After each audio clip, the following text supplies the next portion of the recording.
Today I'll be sharing some training footage from earlier in December when I was quarantined because of some contact tracing BS, not even because I was sick. Now personally, I don't understand why we've let this situation drag out as long as we have, but it's been made pretty clear that this stuff isn't going away and it can happen to any of us at any time.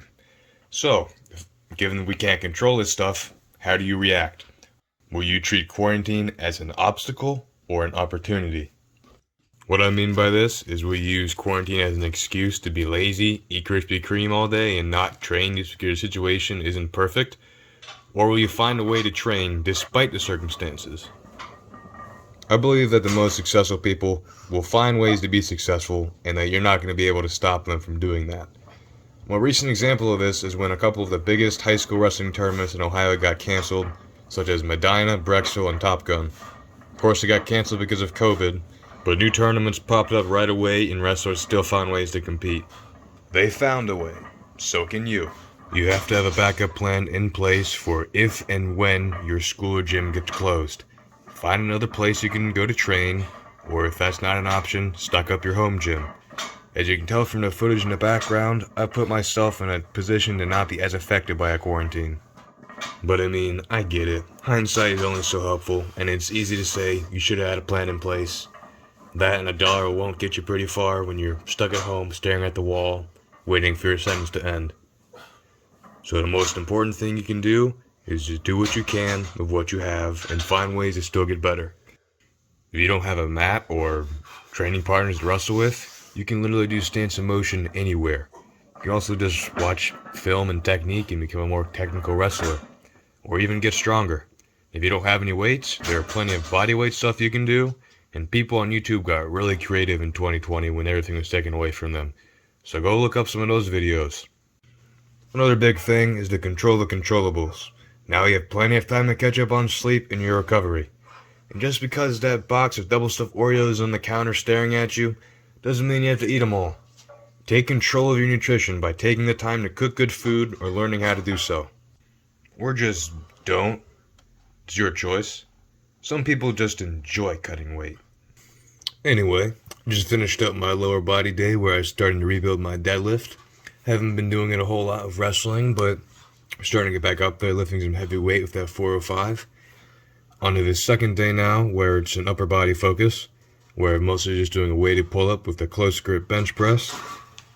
As you can see, I don't have an actual pull-up bar here, but like the theme of the video goes, I found a way.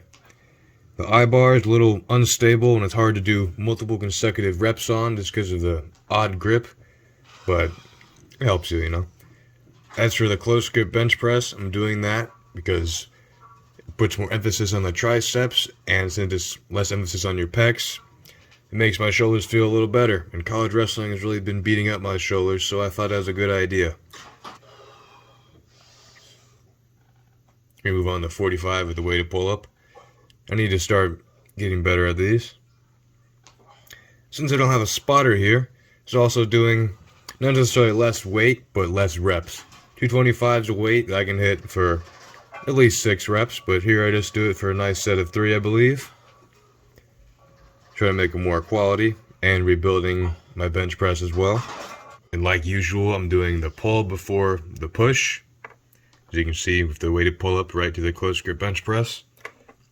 I've heard this makes your shoulders stronger, and it's kind of what I've been going with for the greater part of 2 years of my training. 245 in the close grip bench. It's a weight that gets a little iffy sometimes. Sometimes I can hit it faster than others. Today was a little slower day, even with only 2 reps. Yeah, look at that grind. Then we move on to the assistance work, where I just started doing some more volume of pull-ups, just body weight.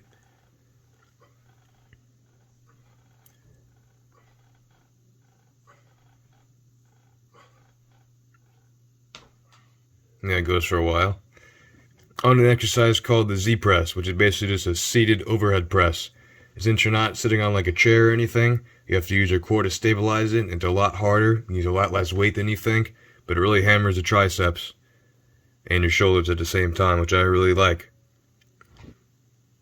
On to the next exercise, which is a single arm rear delt fly.